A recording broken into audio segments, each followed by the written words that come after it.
Galatians chapter 2. Then after 14 years, I went up again to Jerusalem. So this is the Apostle Paul continuing his life story here. Then after 14 years, I went up again to Jerusalem with Barnabas, and also took Titus with me. And I went up by revelation and communicated to them the gospel which I preach among the Gentiles, but privately to those who were of reputation, lest by any means I might run or had run in vain. Yet not even Titus, who was with me, being a Greek, was compelled to be circumcised. And this occurred because of false brethren secretly brought in, who came in by stealth to spy out our liberty which we have in Christ Jesus, that they might bring us into bondage, to whom we did not yield submission even for an hour, that the truth of the gospel might continue with you. But from those who seemed to be something, whatever they were, it makes no difference to me. God shows personal favoritism to no man. For those who seemed to be something added nothing to me. But on the contrary, when they saw that the gospel for the uncircumcised had been committed to me, as the gospel for the circumcised was to Peter, for he who worked effectively in Peter for the apostleship to the circumcised also worked effectively in me toward the Gentiles. So he's saying that the Apostle Peter mainly focused on bringing the gospel to the circumcised, which would have been the Jewish people.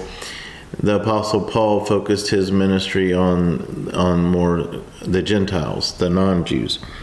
And when James, Cephas, who's a reference to Peter, and John, who seemed to be pillars, perceived the grace that had been given to me, they gave me and Barnabas the right hand of fellowship, that we should go to the Gentiles, and they to the circumcised. They desired only that we should remember the poor, the very thing which I also was eager to do. Now when Peter had come to Antioch, I withstood him to his face, because he was to be blamed. For before certain men came from James, he would eat with the Gentiles.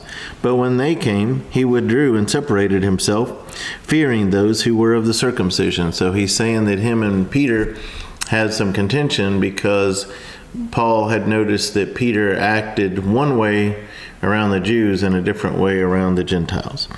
And the rest of the Jews also played the hypocrite with him, so that even Barnabas was carried away with their hypocrisy.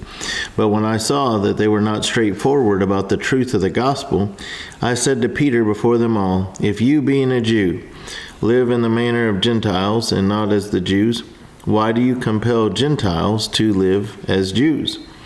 We who are Jews by nature and not sinners of the Gentiles, knowing that a man is not justified by the works of the law, but by faith in Jesus Christ, even we have believed in Christ Jesus, that we might be justified by faith in Christ, and not by works of the law. For by the works of the law no flesh shall be justified. But if, while we seek to be justified by Christ, we ourselves also are found sinners, is Christ therefore a minister of sin? Certainly not. For if I build again those things which I destroyed, I make myself a transgressor. For I through the law died to the law, that I might live to God. I have been crucified with Christ. It is no longer I who live, but Christ lives in me. And the life which I now live in the flesh, I live by faith in the Son of God, who loved me and gave himself for me. I do not set aside the grace of God. For if righteousness comes through the law, then Christ died in vain. So he's just driving home the point that we're justified by faith in Christ, not of works.